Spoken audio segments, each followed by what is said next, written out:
c'est fou, j'ai reçu une amende de tramway d'une ville dans laquelle je ne suis jamais allée. Oula, ton histoire ressemble à une usurpation d'identité. Usurper ma dentition? Usurpation d'identité. Quelqu'un a utilisé ton nom lors d'une infraction dans les transports publics. À propos, il vient de quelle ville ton ex?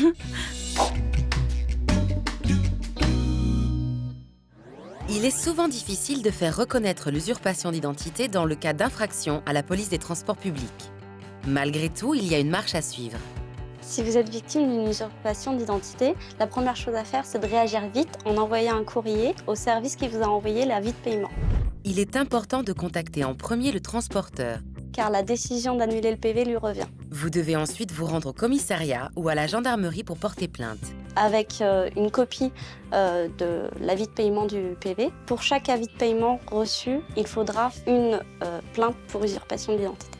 Et une fois que vous avez porté plainte, Il faut encore envoyer un courrier au service qui vous a envoyé l'avis de paiement afin de lui communiquer la plainte et aussi de prouver votre bonne foi avec tous les éléments dont vous disposez. Il faut prouver que vous ne preniez pas les transports le 10 jours et donc que vous n'êtes pas la personne qui a commis l'infraction.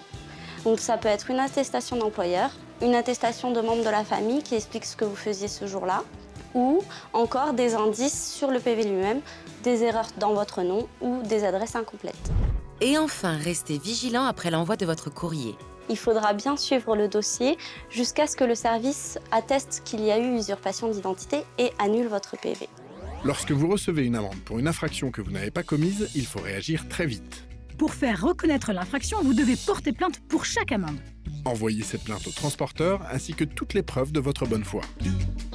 Vouloir être en J, d'accord. Mais pour une contravention, c'est fourbe.